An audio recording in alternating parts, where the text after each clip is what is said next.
ये आखिर हो क्या रहा है? आश्चर्य में सार्थक खुद से कहता है। उस किताब में से आंखें चौंधिया देने वाली रोशनी निकल रही थी और वो बेकाबू होकर जोर जोर से हिल रही थी। कुछ ही पल में वो किताब खुल भी गई और अपने आप ही एक के बाद एक उसके पन्ने पलटते गए। सार्थक अपनी नजरें उस किताब की तेज रोशनी से हटा ही नहीं पा रहा था। ऐसा लग रहा था जैसे वो पूरी तरह से सम्मोहित हो चुका है। तेज रफ्तार से पलटते पन्नों में कुछ लिखावट दिखाई दे रही थी, लेकिन उस किताब की भाषा सार्थक के लिए जानी पहचानी नहीं थी। ऐसे शब्द उसने पहले कभी नहीं देखे थे। फिर भी न जाने क्यों वो इन शब्दों को और उनके मतलब को समझ पा रहा था। जैसे ही किताब अपने आखिरी पन्ने पर पहुंचती है, वो धीरे धीरे गायब होने लगती है और अंततः वो धूल की तरह हवा में मिल जाती है। इसके साथ ही सार्थक भी कमजोर होने लगता है।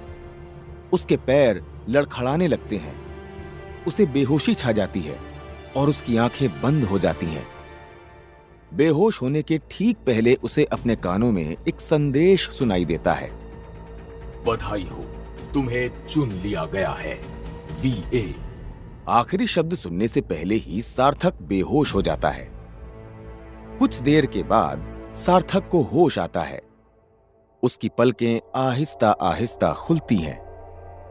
वो उठता है तो उसे अपना सिर भारी भारी सा लगता है और बहुत थकान भी महसूस होने लगती है। जैसे तैसे करके वो खुद को संभालता है और खड़ा होता है। अपने सिर पर हाथ रखकर देखता है कि कहीं उसे कोई चोट तो नहीं आई। उसे कुछ समझ नहीं आता। वो घबराने लग जाता है और खुद को संभालते हुए दूर गिरे अपने चश्मे को उठाता है। देखता है तो उसके चश्मे का एक ही कांच बचा था। आदत से मजबूर वो अपने चश्मे को पहन लेता है। चश्मा पहनने से उसे चक्कर से आने लगते हैं और सब धुंधला दिखाई देने लगता है। वो हड़बड़ाहट में चश्मा उतार देता है। फिर उसे सूझता है कि जब वो चश्मा पहन रहा है तभी उसे धुंधला दिखाई दे रहा है। बिना चश्मे के तो उसकी नजरें साफ हो गई हैं। वाह, शानदार! उत्साह में वो इधर उधर कुछ ढूंढता है और फिर कागज पर अंग्रेजी का ए लिखता है और सामने वाली दीवार पर चिपका देता है। फिर अपने कदम पीछे लेता है। तब तक पीछे जाता रहता है जब तक कि कमरे की दूसरी दीवार से उसकी पीठ छूने न लग जाए। कमाल की बात यह कि उसे इतनी दूरी से भी ए साफ दिखाई दे रहा था। क्या? कैसे? सार्थक के होश उड़ जाते हैं। उसे अपनी आंखों पर अभी भी यकीन नहीं हो पा रहा था। जो उसके साथ हुआ वो किसी जादू से कम नहीं था। सार्थक ने अपनी सारी जिंदगी इन खराब आंखों के साथ ही गुजारी थी, लेकिन अब उसकी नजरें एकदम ठीक थीं, बल्कि ठीक से भी कहीं ज्यादा बेहतर थीं।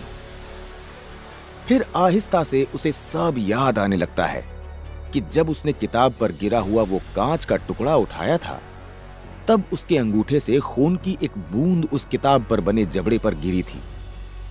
फिर न जाने क्या हुआ, उस किताब से रोशनी निकलने लगी और वो बेहोश हो गया था।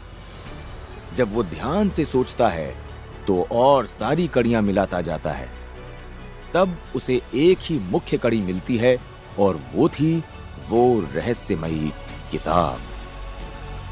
सार्थक पूरा कमरा उथल पुथल कर देता है और कमरे के सारे कोने छान लेता है, पर उसे वो किताब कहीं नजर नहीं आती। वो किताब आखिर कहां जा सकती है? सार्थक सोच में पड़ जाता है कि अब क्या करूं। फिर वो पूरा वाकया दोबारा याद करता है। उसके बेहोश होने के पहले क्या क्या हुआ था। फिर उसे अचानक याद आता है कि वो किताब हवा में उड़ रही थी और बेहोश होने के ठीक पहले उसे एक आवाज सुनाई दी थी। क्या आवाज थी वो? सार्थक अपने दिमाग पर जोर डालता है। किसी प्रकार का कोई मैसेज था, कोई सिस्टम के मैसेज जैसा। जैसे ही सार्थक ऐसा कहता है, उसके दिमाग में एक स्क्रीन प्रकट होती है जिसमें कुछ जानकारियां लिखी होती हैं। यूजर सार्थक गुप्ता, जाति इंसान, पड़ाव 1, experience 0 out of 100, HP 10 out of 10, strength यानी बल 10, एजिलिटी यानी फुर्ती 10, स्टेमिना यानी क्षमता 10। क्या बात है, सार्थक के मुंह से अचानक निकलता है। यह बिल्कुल पुराने जमाने के वीडियो गेम्स जैसा है जो हमारे बुजुर्ग खेला करते थे, उस वक्त जब इस दुनिया पर एलियंस जैसा कोई खतरा नहीं हुआ करता था। अचानक सार्थक की नजर उस स्क्रीन के ऊपरी हिस्से पर पड़ती है जहां एक पट्टी के ऊपर और भी अलग अलग पंक्तियां बनी हुई थीं, जिनमें और भी जानकारियां एक दूसरे के करीब लिखी हुई थीं। जैसे ही सार्थक ठीक पास वाली पंक्ति का शीर्षक अपने मन में पढ़ता है तो वो अपने आप खुल जाती है, जिसका नाम था स्किल्स। स्किल्स 0 स्किल पॉइंट्स उपलब्ध है। स्किल्स अभी लॉग्ड है। ये बहुत अजीब सा था, पर फिर भी सार्थक की उत्सुकता कम नहीं हुई। वो आगे पढ़ता है। स्किल्स की पंक्ति में उसे कुछ ज्यादा समझ नहीं आया, क्योंकि अधिकतर बातें या तो अभी बंद थीं, खुल भी नहीं रही थीं और बची हुई धुंधली थीं। सार्थक उत्सुकता में आगे और खोजता हुआ अगली पंक्ति को खोलता है।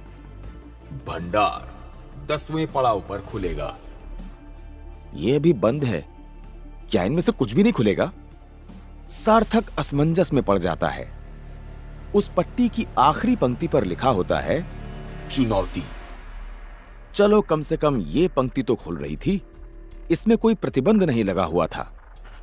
मुख्य चुनौती 10वें पड़ाव पर पहुंचो। दैनिक चुनौती 2 लीटर पानी पियो। इनाम 5 एक्सपीरियंस पॉइंट्स। सब पंक्तियां और उनके अंदर की जानकारियों को अच्छे से जांचने के बाद सार्थक अपने मन में सोचता है कि अब ये स्क्रीन बंद हो जाए तो वो खुद ब खुद बंद भी हो जाती है, और जब वो फिर से उस स्क्रीन को खोलने की सोचता है तो वो अपने आप फिर खुल भी जाती है। सार्थक बहुत खुश होता है, लेकिन फिर उसके दिमाग की घंटी बजती है। उसे समझ आता है कि ये सब उसके साथ आखिर क्यों हो रहा है। इन सब का कारण थी वही किताब जो उसके माँ बाप उसके लिए छोड़ कर गए थे। वो कोई मामूली किताब नहीं थी, वो शक्तियां बढ़ाने वाली किताब थी, जिसे लोग शक्ति ग्रंथ भी कहते थे। शक्ति ग्रंथ इतनी आसानी से कहीं भी नहीं मिलती थी। इसे भारी कीमत चुकाकर कोई बड़ी कंपनी से या तो मिलिट्री से खरीदनी पड़ती थी। सार्थक ने पहले कभी कोई शक्ति ग्रंथ देखा भी नहीं था, पर इसके बारे में स्कूल के कुछ बच्चों को बात करते सुना जरूर था। खैर, उसे इन सब से क्या लेना देना, और वैसे भी उसने कभी ऐसे किसी शक्ति ग्रंथ के बारे में नहीं सुना था जो उसे इस्तेमाल करने वाले को अपनी शक्तियां प्रदान कर हवा में गायब हो जाए। शक्ति ग्रंथ के हर शब्द को ध्यान से पढ़कर उसमें बताए बारीक तकनीक और उसके इस्तेमाल को सीखना होता था। ऐसा कभी नहीं होता था कि किताब को उठाया और अपने आप ही उसका सारा ज्ञान तुम्हें मिल जाए। फिर कुछ सोचते सोचते सार्थक के चेहरे पर एक चमक आ जाती है और वो मुस्कुराने लगता है। वो सोचता है कि ये तो बहुत अच्छी खबर है। वो हमेशा से क्षमता के पहले पड़ाव पर ही रहा था और इतना महंगा शक्ति ग्रंथ खरीदने की कभी उसकी हैसियत भी नहीं थी। किस्मत से अब उसके पास एक मौका था। वो अपने दिमाग के घोड़े दौड़ाता है, सोचता है कि वो इस मौके का कैसे फायदा उठा सकता है। चलो, पानी को काबू करके देखता हूं। सार्थक ऐसा कहते हुए अपने सीधे हाथ की हथेली को पानी के नल की तरफ आगे करता है, इस उम्मीद में कि नल से पानी की लहर निकलेगी और उसके इशारों पर नाचेगी। लेकिन दुर्भाग्य से ऐसा कुछ नहीं होता। ओह, कुछ और करके देखता हूं। हवा हवा, हाँ, हवाओं को मोड़ कर देखता हूं। सार्थक फिर से वही हथेली को आगे करके सामने लाता है और हवा का रुख बदलने की कोशिश करता है, लेकिन इस बार भी कुछ नहीं होता। बहुत कोशिशें करने के बाद जितनी शक्तियां सार्थक को पता थीं, सब एक एक करके आजमाने लगता है। लेकिन जब कुछ भी हासिल नहीं होता, तब वो हार मान लेता है और उदास होकर चुपचाप अपने बिस्तर पर जाकर बैठ जाता है। क्या है ये? बकवास एकदम, टाइम वेस्ट। ये भी कोई शक्ति हुई? सार्थक को यह बात लगातार खाए जा रही थी कि आखिर ये चीज क्या है। अगर ये सब सच में किसी वीडियो गेम जैसा है तो हर चुनौती को पार करने पर ताकत बढ़नी चाहिए और एक्सपीरियंस पॉइंट्स मिलने चाहिए, और उस हिसाब से हर बढ़ते पड़ाव में मेरी क्षमता भी बढ़नी चाहिए। सार्थक ने स्कूल में बाकी साथियों से कुछ किस्से सुने थे जिसमें वो लोग बताते थे कि कैसे उनके माँ बाप के पास वो पुराने वाले वीडियो गेम्स हुआ करते थे और वो उनसे कैसे खेलते थे। शायद सार्थक ने इस किताब को समझने में गलती कर दी है। वो इसे किसी साधारण शक्ति ग्रंथ की तरह समझ रहा था। हो सकता है ऐसा ना हो, ये कुछ अलग ही प्रकार की किताब हो। ना जाने क्या हो रहा था। ये गुत्थी और गहरी उलझती जा रही थी। आमतौर पर शक्ति ग्रंथ किसी एक ही तरह की शक्ति पर आधारित होते हैं, इसीलिए अपने पहले शक्ति ग्रंथ का चुनाव करना बहुत महत्वपूर्ण होता है, क्योंकि इंसान अपनी पूरी जिंदगी में किसी एक ही शक्ति में महारत हासिल कर सकता है। अगर किसी के पास रूप बदलने की शक्ति है तो वो इस शक्ति ग्रंथ की मदद से रूप बदलने से जुड़ी काबिलियत पर ही महारत हासिल कर पाएगा। लेकिन सार्थक को आभास होता है कि ये किताब उन सब ग्रंथों से बिल्कुल अलग है। वो सोचता है कि आखिर कौन सा ग्रंथ है जो आंखों की रोशनी को ठीक कर सकता है। सोचते सोचते सार्थक कोने में रखे अपने छोटे से फ्रिज की तरफ चहलकदमी करता हुआ जाता है। उसे खोलता है और एक एक करके पानी की बोतल निकालकर गटकता जाता है। बाप रे, ये 2 लीटर पानी कितना ज्यादा होता है। अब और नहीं पी सकता, मेरा पेट फट जाएगा। 4 पानी की बोतल गटक जाने के बाद सार्थक के सामने फिर से एक स्क्रीन उत्पन्न होती है जिसमें एक नया नोटिफिकेशन आता है। आज की चुनौती पूरी हुई, 5 एक्सपीरियंस पॉइंट्स प्राप्त हुए, 5 आउट ऑफ 100। चलो, कम से कम ये तो साफ जाहिर है कि ये सिस्टम ठीक ठाक काम कर रहा है।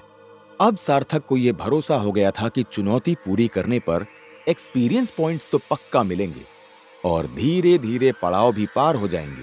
तभी अचानक से दरवाजे पर किसी के खटखटाने की आवाज आती है। सार्थक डर जाता है और झटके से उसके हाथ से बोतल छूट जाती है।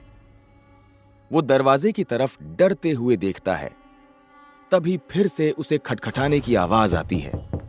सार्थक घबराता हुआ धीरे धीरे आगे बढ़ता है और सोचता है कि पूरी दुनिया में सिर्फ एक ही वर्ग के लोग हैं जो इतनी बुलंदी से किसी का दरवाजा खटखटा सकते हैं, और वो है फौजी। सार्थक फुर्ती से दरवाजे की तरफ बढ़ता है और फटाक से दरवाजा खोलता है। जैसे ही दरवाजा खुलता है, सार्थक के चेहरे का रंग ही उड़ जाता है। उसके सामने एक लंबा चौड़ा भारी भरकम डील डॉल वाला शख्स खड़ा होता है। उसके सिर पर कोई बाल नहीं होते, एकदम चिकना माथा, लेकिन उसकी रौबदार मूछें होती हैं। उसके काले रंग की फौज की वर्दी से यह साफ पता चल रहा था कि वो शख्स धरती से संबंध रखता है। उसकी वर्दी पर बहुत सारे तमगे लगे हुए थे और उसकी चौड़ी छाती पर उसका नाम बुलंद अक्षरों में साफ दिखाई दे रहा था, कैप्टन अरविंद चावला। कैप्टन अपनी बुलंद आवाज में अकड़ कर कहता है, ए लड़के, दरवाजा खोलने में इतना समय क्यों लगाया? चलो, तुम्हारा टाइम खत्म हो चुका है।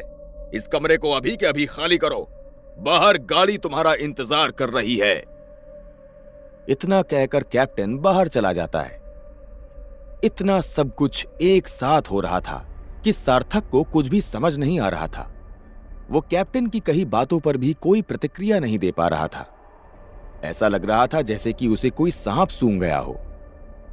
तभी कैप्टन के चिल्लाने की आवाज आती है और सार्थक भौचक्का हो जाता है। कैप्टन चिल्लाता है, खड़े मत रहो, जल्दी चलो, तुम्हारे मिलिट्री स्कूल जाने का वक्त निकला जा रहा है। Military school?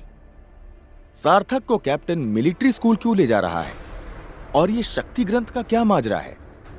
ऐसे ही और रोचक रहस्यों को जानने के लिए सुनते रहिए ये अद्भुत कहानी सिर्फ पॉकेट एफएम पर।